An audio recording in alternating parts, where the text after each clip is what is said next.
Fun. I'm leaving. Okay, see you later. You can participate in. Kendall Foos. She is a senior procurement specialist of information technology with the Port of Portland. At the Port of Portland, she solicits and negotiates contracts for complex technology solutions for a variety of departments, from the port's police and fire, marine and navigation, to the PDX airport.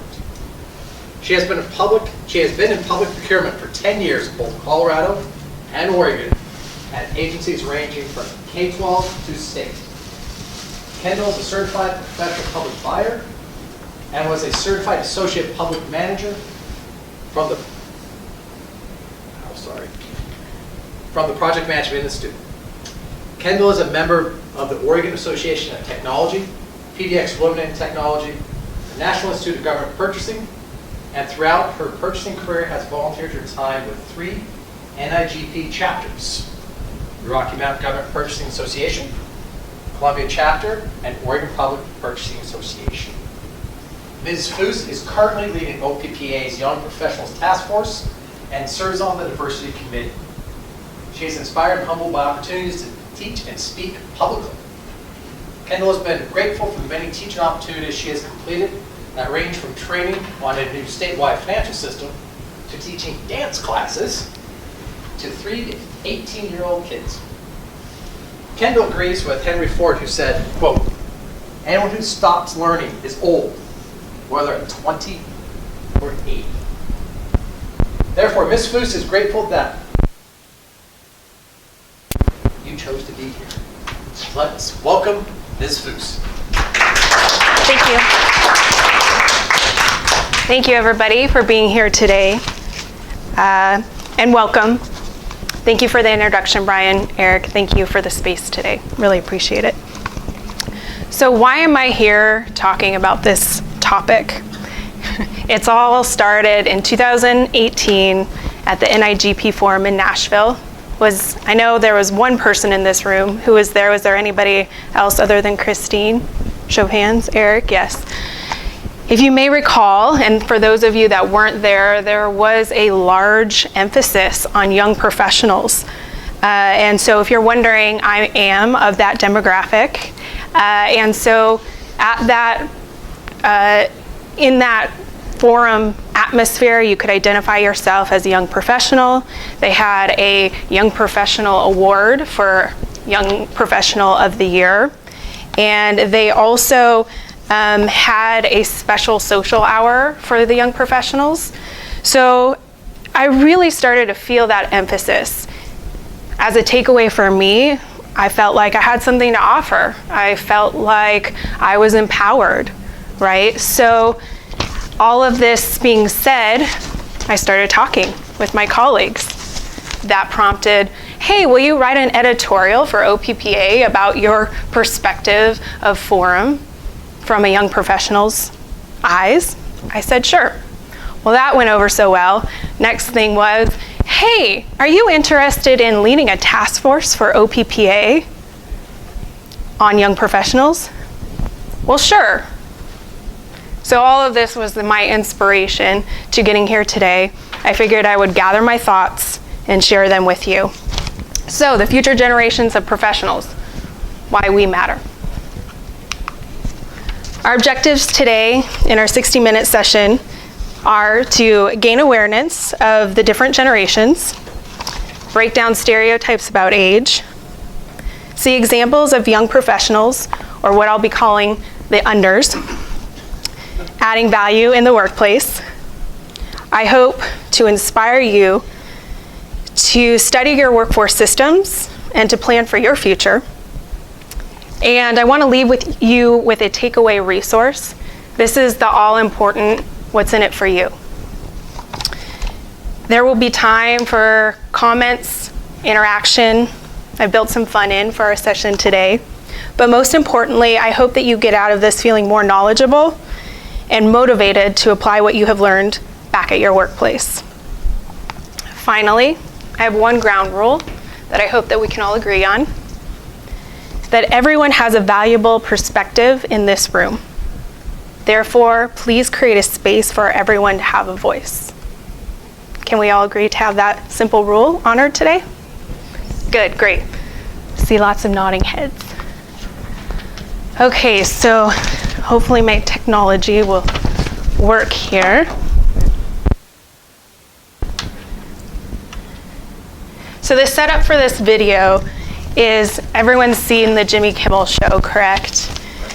All right, so in this video, it's called the generation gap, right? We've got a 92-year-old gentleman who's playing against a 13-year-old young guy, right? The 92-year-old is a World War II veteran. His name's Leonard. And Travers is the 13-year-old. And of course, Jimmy introduces him as playing in World of Warcraft to contrast, to kind of get the jokes going. So I'll let the video play.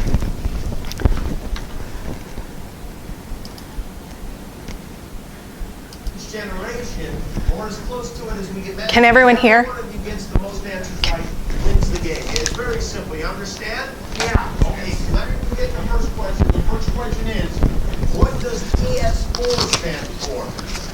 Oh, it's different than any of you got it. Yeah, no. Getting there. Leonard, you. Okay, Leonard. No, Leonard does not have the answer. Travers, I think you get a chance to answer. What is a PS4, Travers? I believe it is a PlayStation 4. It is. Travers. The next question is for you. What does PBS stand for? I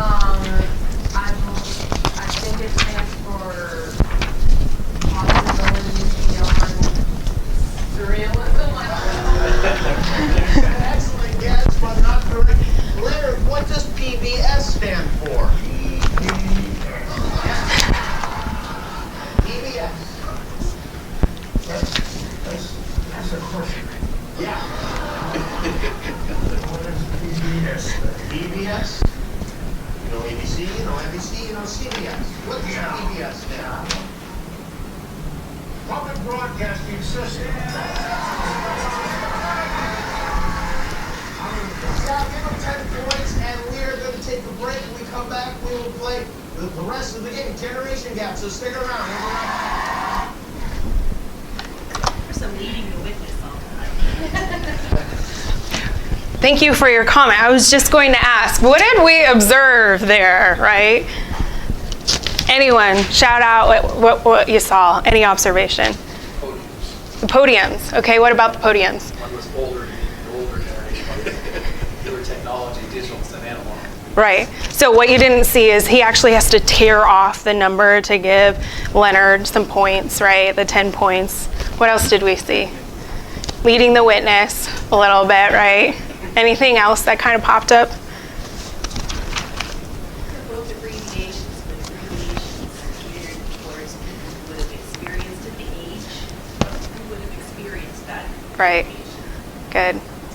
I'm surprised the kid didn't know what PBS is, because they should be watching Sesame Street when they were kids. Right, Which right. is on PBS. Or PBS or OPB, kids with all the cartoons, right? So let me ask you this: who do you think won? So they go on to play this game. Who do you think won? Jimmy wanted the older guy to win because I'm not giving him the answers. Right. So was he maybe showing a little bit of his bias there? Favoritism. Right. So maybe he was playing into the fact that old people don't know as much, or they're not with the times, right? So actually, the young kiddo, Travers, he won. So that challenges maybe if you thought that Leonard was going to win because they're wise, right? So just with like a 1-minute clip, you can kind of start to feel maybe generalizations, maybe some internal bias that you might have. Nothing's wrong or right about that, but I wanted you to notice and start tracking what those might be. To name a few, young people maybe don't know as much, so maybe you thought Leonard was going to win. Maybe old people are out of touch. Maybe old folks are wise. Maybe young people are lazy. Young people are technology experts. Maybe old people don't know how to work a computer. Young people feel entitled. old people work harder for what they have, right? These are some common generalizations we might know about. Maybe we've felt them before. Let me ask you this. We're all going to be talking about age, so don't be shy here.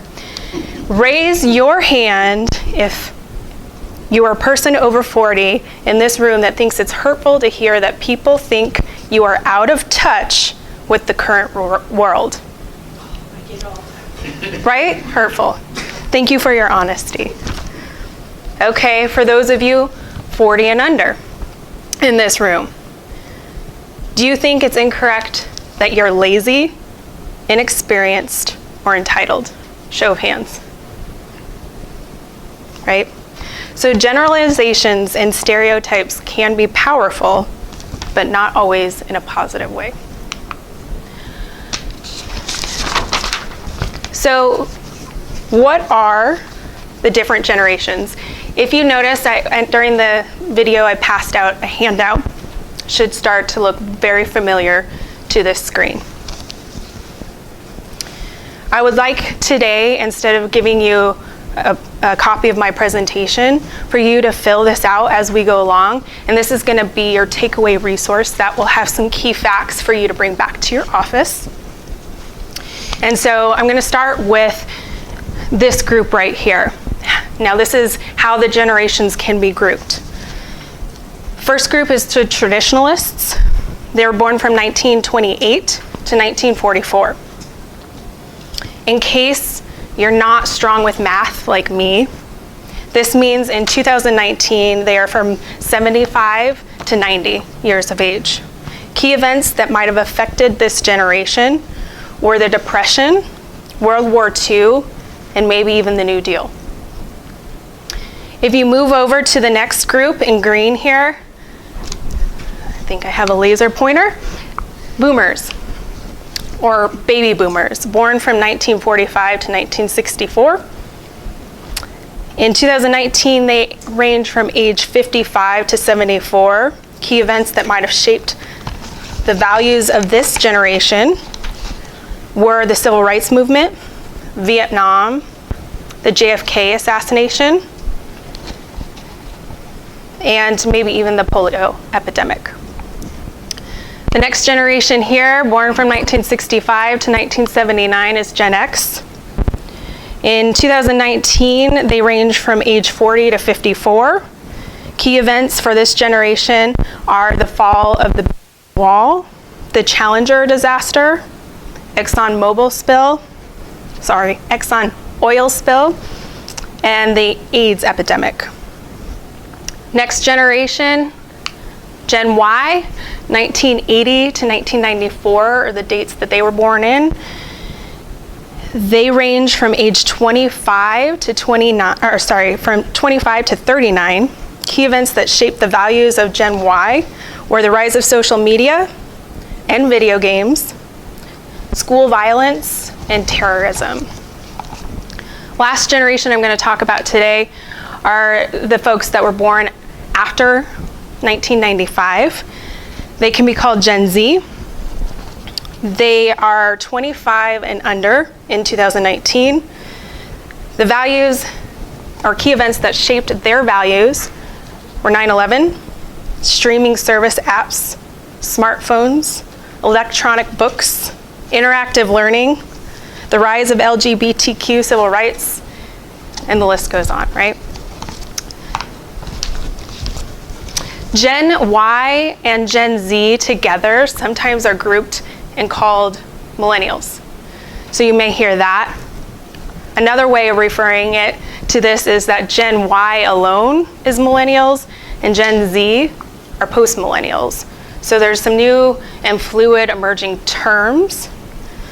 To simplify this today, I'm going to draw a line. This is NIGP, Young Professionals line, where it falls today. So NIGP defines young professionals as 40 and under. So you can see the under has a little bit of Gen X, Gen Y, Gen Z, millennials, grouped in the unders. And the overs, we've got mostly Gen X, baby boomers, and the few traditionalists that are still in the workforce today. There's no good side or bad side of the line. We're all gonna hopefully experience both sides of that line during the course of our career, right? This data chart is it's not the only way to say this. The purpose of this chart is to create a reference point of vocabulary so that we can be a little bit more factual. Let's try to realize that there are many individuals that comprise the generations, and so let's be careful not to overgeneralize or push stereotypes. What do people like to be called, right? Young professionals, seasoned professionals, mentors, mentees, right? There's a lot of ways that we could name folks. But if we can understand the different generational experiences, this will allow all of you to better tailor your interactions. This should yield better communication and outcomes for you. So while I am an under, and I have my opinions, by no means am I a self-proclaimed spokesperson. So I set out, when I knew that I was going to be doing this presentation, to do a survey. I wanted to collect more data from other young professionals or unders. It was a very informal 2-question survey, sent out an email, had people respond. It was mostly people in the Portland area. There was about 20 people who responded to me, and they were from a different variety of genders and races. First question I asked is, yes? Was it just procurement people, or did you send it out to a variety of different professions? A variety of different professions. So technology, engineering, procurement folks, to get a good range of opinions. Thank you. First question I asked is, what is the one thing that is important to you in your job, career, profession? And this also could be what would attract you to a job or retain you at a job. I picked out a couple quotes directly from my responses that I got that I wanted to share with you today. Flexibility and work schedule due to having little kiddos at home. And another quote was, an important part of the work environment are the people you work with, and if they are respectful and willing to support one another. For the job itself, an important thing I look at for is opportunity to be creative and to be expressive, or anything that constantly challenges my brain in a positive way. So I did pull out a couple themes that I wanted to share with you. Themes that I saw were, first, purpose or meaningful work that makes a difference. The second were the people and effective teams and relationships. This seemed to be very important to the unders. In fact, according to a recent Gallup article, engagement or disengagement of millennials is directly tied to the kind of relationship they have with their managers and leadership. Sadly, this article reports 71% of millennials are not engaged at work, because only 21% of millennials report that they are able to meet with their managers weekly, and only 19% receive feedback from their managers. Another theme that I pulled out was work-life balance, flexibility with kiddos, right? That quote supports that. Final themes I gathered from this first question is creativity is important, as well as opportunity for learning, growth, and goal setting. The second question I asked is, what is the one thing you wish would stop at work from the generations that are not young professionals or the unders? First quote, bias of what work and professionalism look like. Why does wearing a suit make someone more professional? These biases are why individuals do not feel comfortable being themselves, creating friendships at work, or expressing concerns or ideas to others. Listening and carefully analyzing advice from young professionals without automatically writing it off. And last quote, I wish they would stop taking seminars on generational differences at work, like this one, and then approaching each individual young professional they meet like they've got us all figured out. The characteristics that are often used to define a group don't always apply to each individual within the group. What struck me about all of these comments is that the unders want to be heard. Maybe they're struggling still to have a voice at the table, or maybe they're just getting that seat at the table. Themes that I wanted to hit on this second question is the closed-mindedness to new ideas. That's the first one up here. How many of you were like me as a kid and you were curious and you asked questions, right?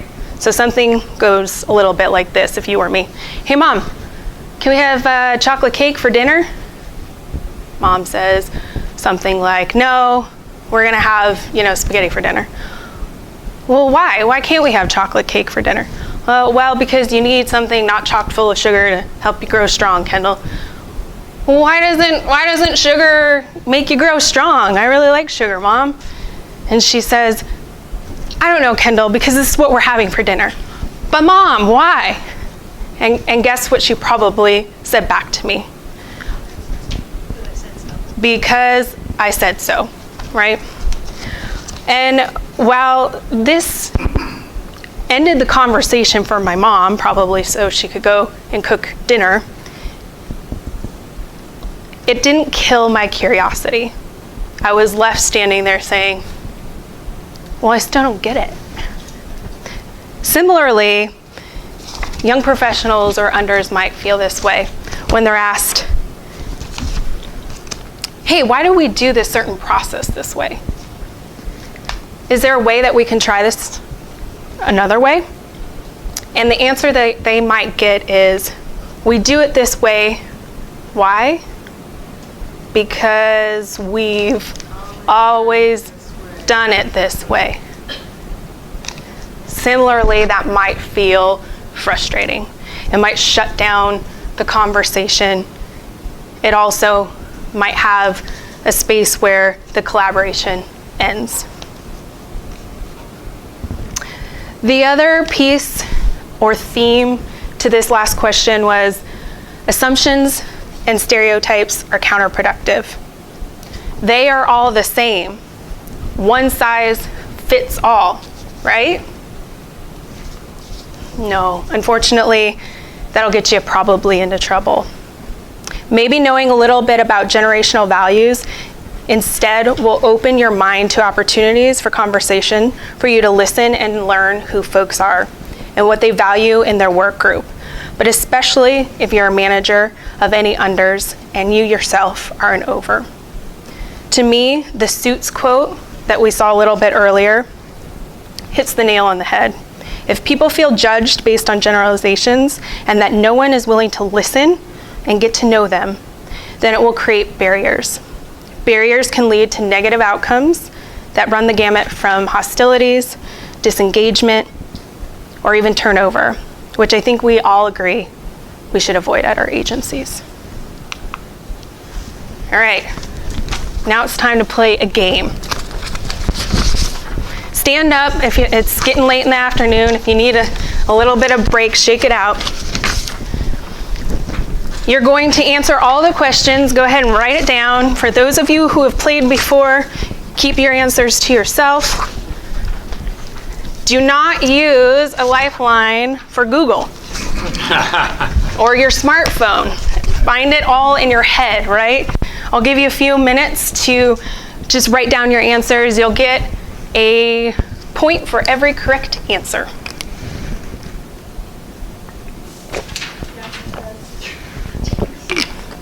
Don't worry, you'll have plenty of time to collaborate and or cheat from your neighbor, but this is called Can You Out Trivia Your Generational Counterpart?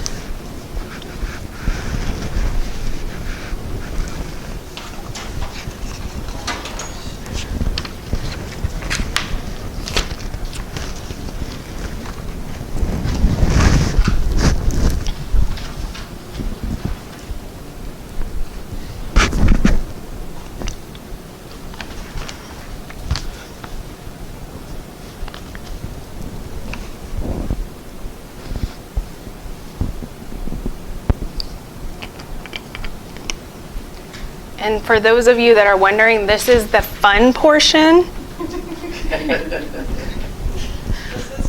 We're competitive, we're concentrating. I can tell it's a very competitive group, but that's good.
So if I suck at all of this, it means I'm no generation, right? We'll get there. We'll get you some help. Don't worry. Yes, lifelines are coming. Don't worry. Just do the best that you can.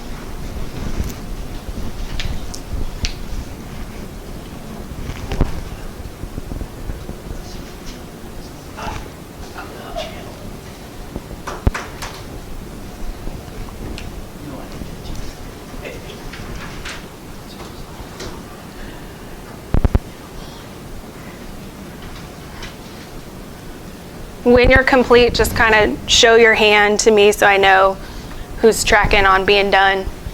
And I know we all still need a little bit more time, so. We're supposed to score? No, we're going to score together. So just spend your time answering the questions.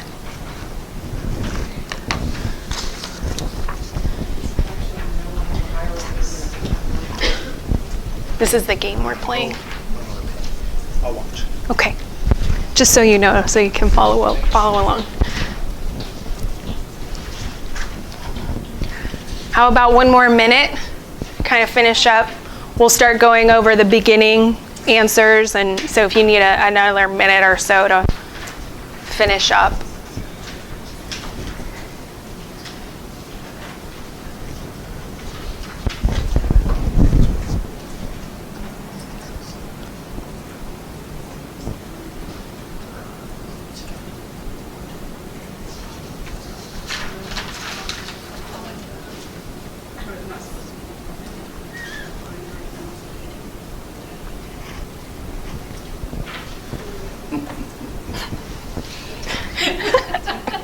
This is supposed to be challenging, so don't worry.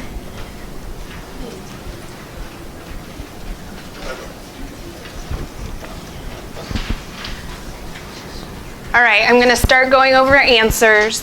I'm going to start with the first page, which is from the over generation. So where that line we kind of drew, so traditional baby boomers, a little bit of Gen X, these are supposed to be your strong suit. Number 1A, show was Laugh-In.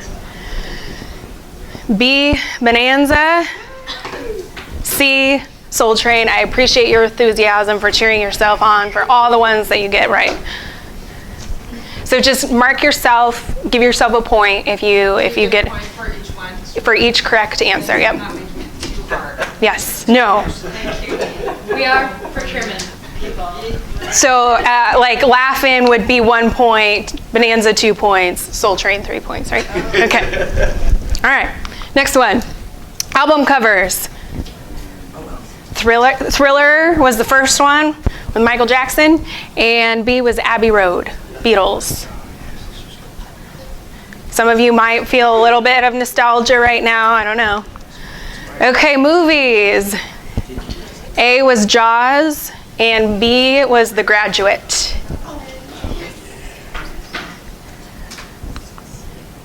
Four, television personalities.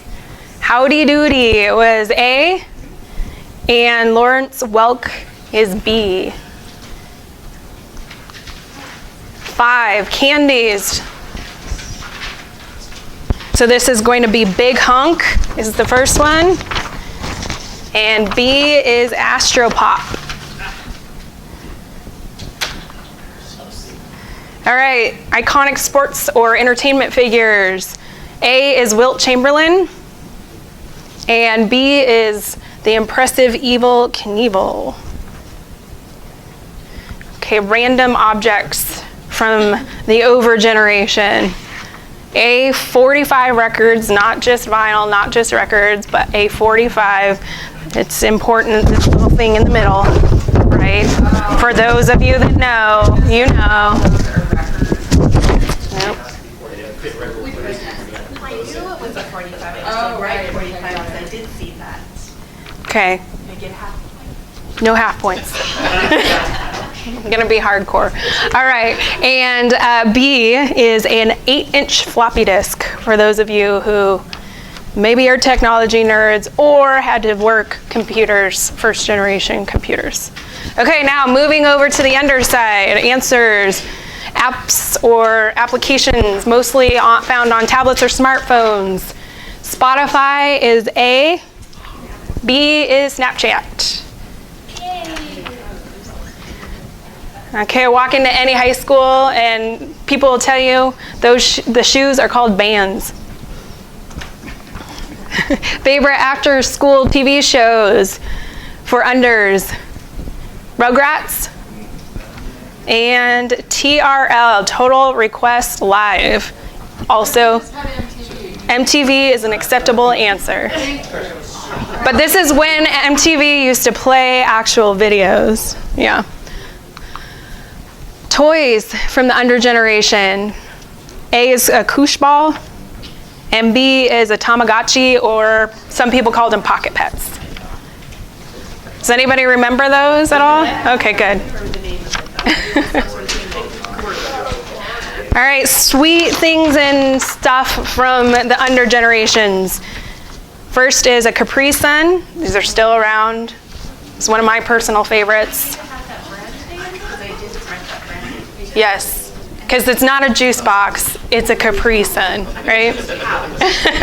And B is the bubble tape or Hubba Bubba. Also one of my favorites that my mom would never let me get. Bubble tape. I don't know. She was just worried. I think I was going to chew the whole thing and choke on it or something. All right, viral videos. Leave Britney Alone is the first one. B is David After Dentist. C is Hide Your Kids, Hide Your Wife. And D is Evolution of Dance. If you haven't seen any of these, they have millions of hits on YouTube. Go check them out. They're really funny viral videos. Kill a few hours on a break sometime. Last, famous TV personalities. First is she played the character 11 in Stranger Things. Her name is Millie Bobby Brown. Also, she's playing one of the lead roles in the upcoming Godzilla movie, if anyone is tracking on that.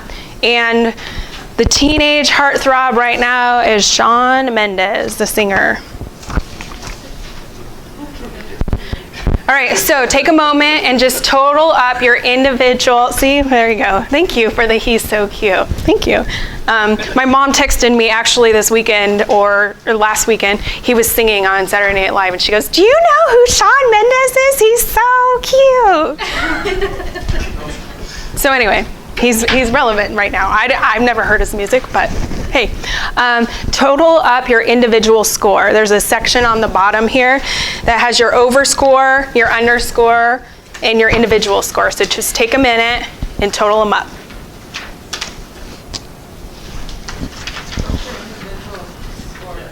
So it's combining your over and your under. So if you got 10 in the over and 10 in the under, then you would have a 20.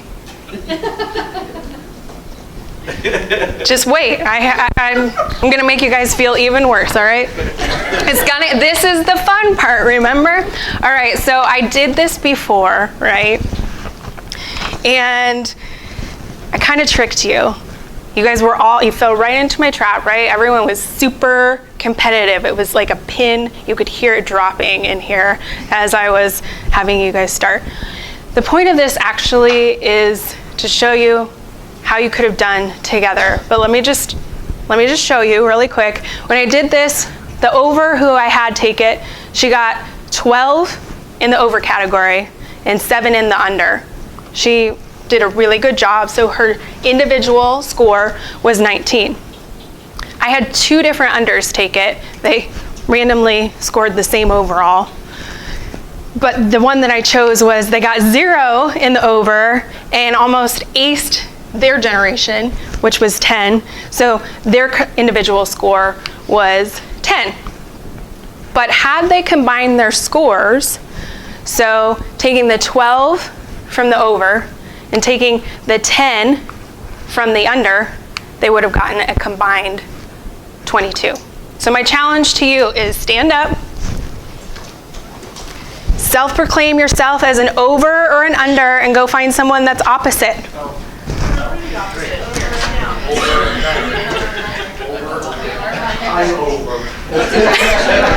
Don't worry, there's no good side or bad side.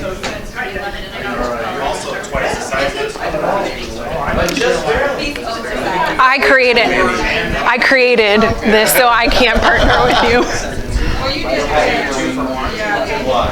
You guys can do it. All right, so combine your scores.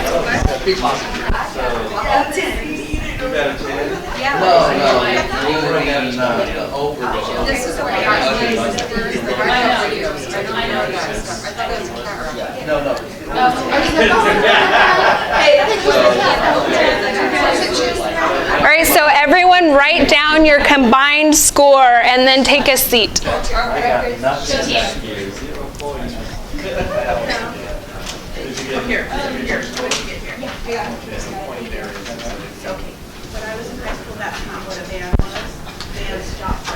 All right, so as we come back together, raise your hand if, when you combined, you did at least a little bit better. Yay, it worked. Go team, right? Okay, so if you team up and maximize each other's strengths, you have a chance to do better. And I bet you if you would have partnered up from the very beginning with your generational counterpart, you would have gotten a 30 out of 30. So, are we better divided or together? Together. Yay! All right. So, Kendall, you may ask, have things really changed that much? Thank you for the chuckle. You can see the pictures for yourself, right? Let's look at communication methods, for example. Could it be that communication is trending away from face-to-face, phone, in-person meetings, to email, text, blog, social media, LinkedIn, virtual meetings, calling in, right? As you begin working with a new coworker on a project or a team, and you become aware that they might be from a different generation than your own, maybe ask their preferred communication style and share yours. Where different, maybe take a quick moment to establish ground rules for communication to avoid miscommunication. And on a very large project, I recommend creating a communication plan. Now let's look at the way we process information. Do you like to read paper or books that are actual paper? Do you like to have copies? Or do you prefer content digitally? Can you read on a screen or an e-reader? Do you like to receive your information on a drive or even shared collaboration software tools? If you are a facilitator or a leader, here's a tip. Tailor the way you provide the information to your audience. And just a quick note, this is some of the content that you can be filling in here on your note page, right? When in doubt, Assume that you have a mixture of generations that you're trying to convey information to, and provide content in multiple formats to maximize the accessibility of information you are attempting to convey. Finally, let's talk about the way that we learn. Thank you, Brian, for a good segue earlier with learning styles. But learning is going from libraries, researching in books, learning in laboratories, in-person PowerPoints, slide decks, with textbooks. We're shifting to digital research, virtual labs. We're going to interactive courses, webinars, ebooks, articles, consuming information in a very fast electronic way. So what happens if your agency hasn't modernized?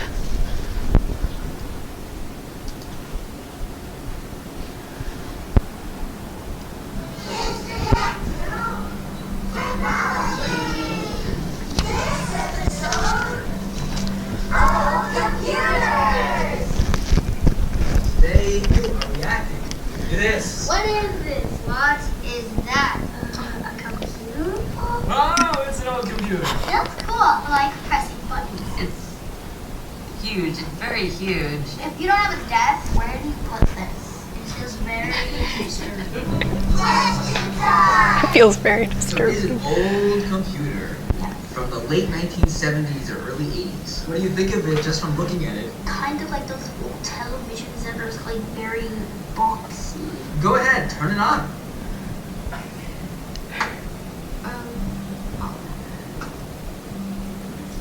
Nothing's happening. So turn the monitor on. Where else might an on switch be?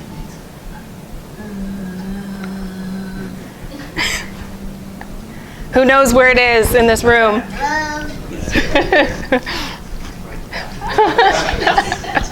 The touchscreen. I see where it is. Why does it have to make so much noise? And there's nothing on the screen. Doesn't look anything like what we have now. Apps, games, websites, everything. But this thing right here has nothing. Go ahead and try to do something on the computer. Nothing's happening.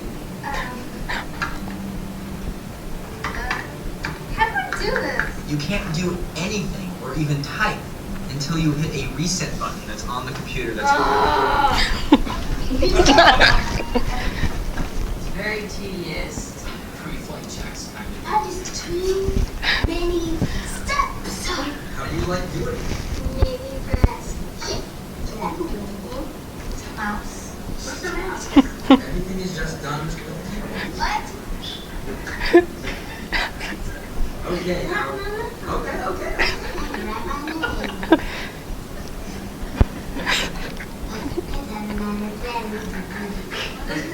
You had to type into the keyboard to get to you. So if I type in game, error. Error. This computer isn't an error. How do you go on?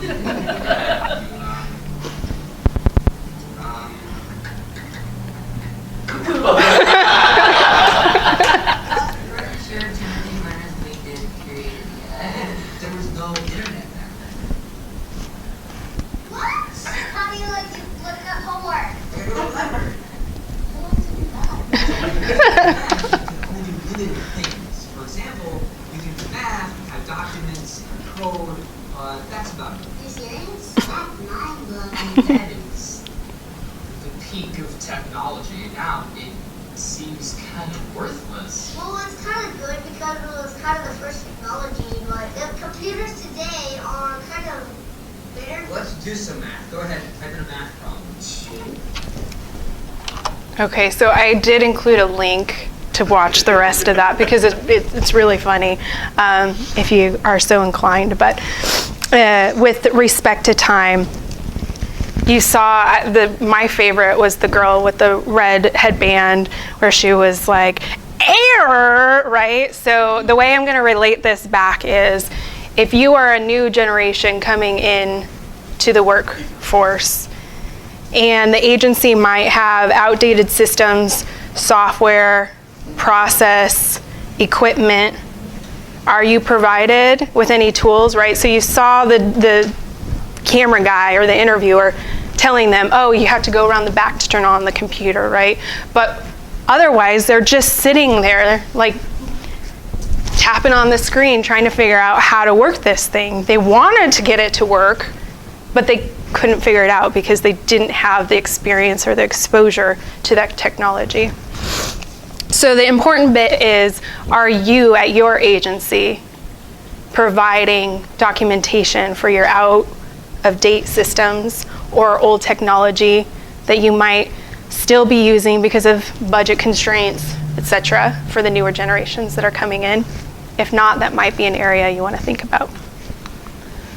So Kendall, what's the big deal with all this generation talk? The workforce is multi-generational. According to a 2018 U.S. Bureau of Labor Statistics, 28% of the workforce is age 20 to 39, and 30% is age 40 to 75, leaving the roughly 40% falling either below 20 or over 75. The Pew Research Center reports that in 2007, the labor market is 56 million millennial, 53 million were Gen Xers, and 41 million were baby boomers. That's in 2017. So those numbers are probably, boomers are still going down, millennials are still climbing, right? And they're going to be peaking out in the next few years. We need to be aware of similarities and differences in order to discover the opportunities for effective teams. It is important to realize that one-size-fits-all approach may create isolation and avoidable barriers. A socially aware agency will be knowledgeable of the diverse values and will be nimble and versatile. Under generations are becoming more specialized and highly educated. According to an Obama White House report in 2013, 47% of 25 to 34-year-olds received a post-secondary degree. 47%. It's a large number. This is increasingly valuable as the economy demands this specialization from high tech to construction, the trades, and more of the blue-collar industries are now even needing to be specialized and trained. The over generations are still in the lead or are managers. In a 2017 Korn Ferry Institute study, it stated that the average age of C-suite executives is 54. And according to the Congressional Research Service, for the 2017-18 115th U.S. Congress, the average age of a representative is 57.8 and senator 61.8. So I throw that in is because as government employees, a lot of what we do starts at the legislature, right? Attrition. A large boomer generation is retiring, and the institutional knowledge will need to be transferred. To transition well, my recommendation is for agencies to develop succession planning, create cross-training opportunities, and develop upward mobility for the under generations to internally rise. What is your agency doing to plan? If your agency or industry is comprised of disproportionately over employees, this should be on your radar for your 5 to 10 year plan. A great strategy for this is to create mentor-mentee or coaching programs, matching overs with unders. Being aware of the generational trends will help you to be more effective in nearly everything you do.